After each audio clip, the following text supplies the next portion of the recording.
So a man walks into a liquor store to buy a bottle of wine after a long day of work. He's not a drug dealer, doesn't have a warrant, and isn't even a person of interest.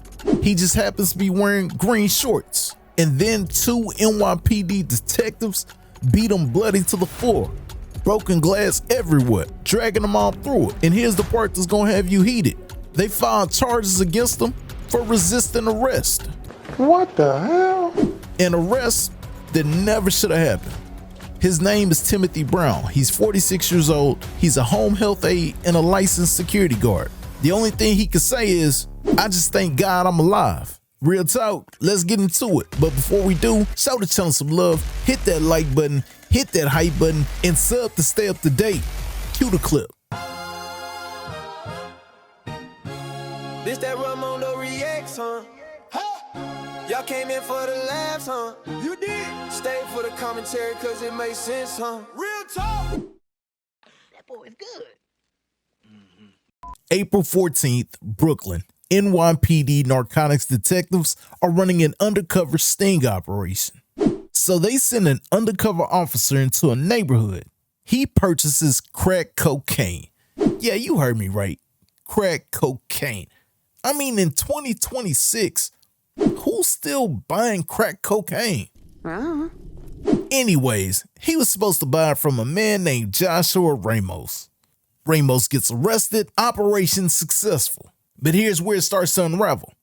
The drug money, the buy money they used, got passed to a second person, an associate. That person was described as a black male, white shirt, and green shorts.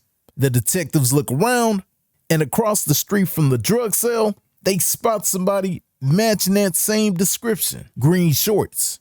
They proceed to follow him into the liquor store on Hoyt Street. They approach him. They say you're under arrest.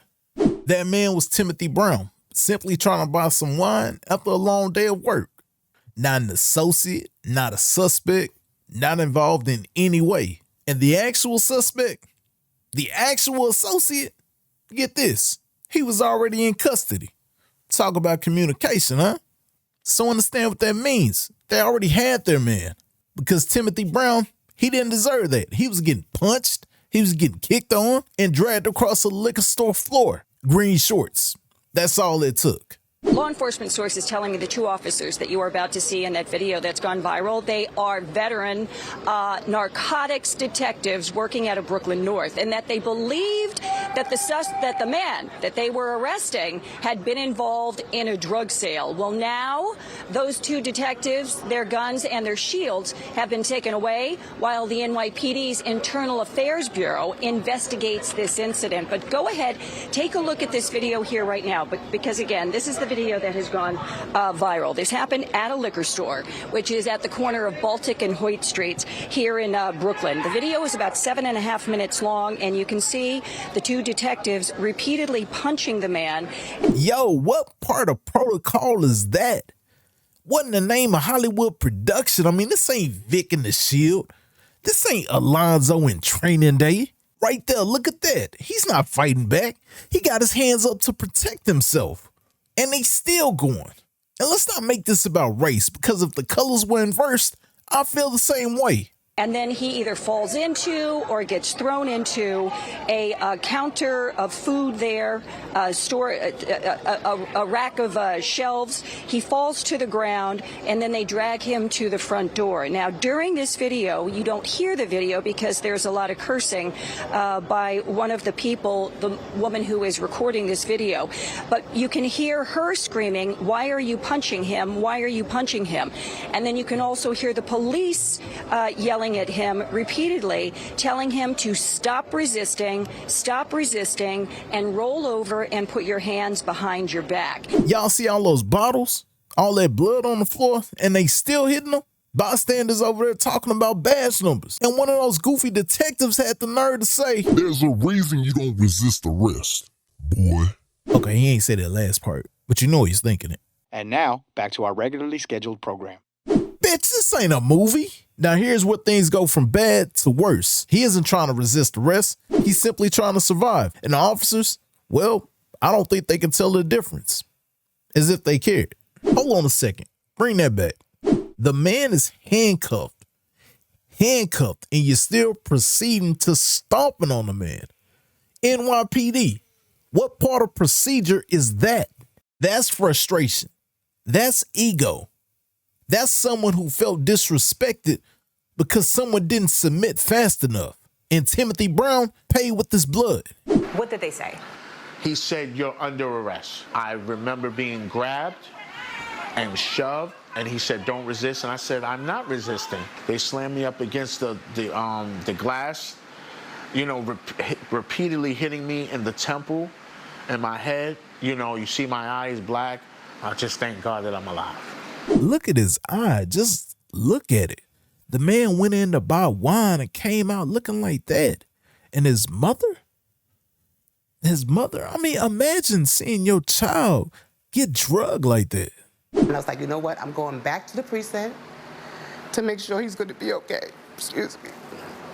Because I felt like the police was going to beat him up some more. It's disgusting. It really is. It's disgusting. And they do it all the time to our black and brown people, all the time. She's right. She's not wrong, and she's not being dramatic. And here's what Timothy Brown said that really stuck out to me. Like, he didn't come out angry. He didn't come out swinging. He said, "Thank God I'm alive. I know there's a reason for everything, and I'm just thankful I'm here. And I know God's watching."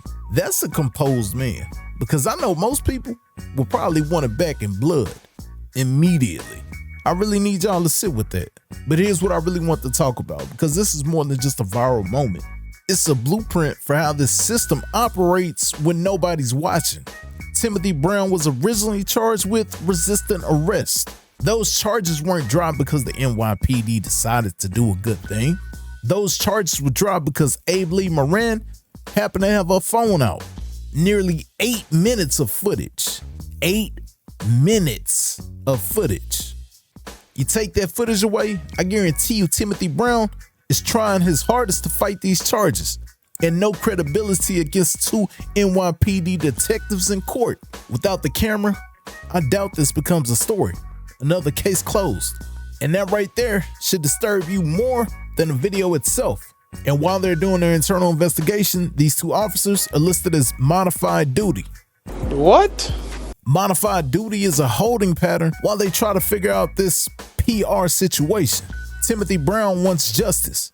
I want somebody to define what justice really means, because we've seen this before, and we know how these things generally tend to end.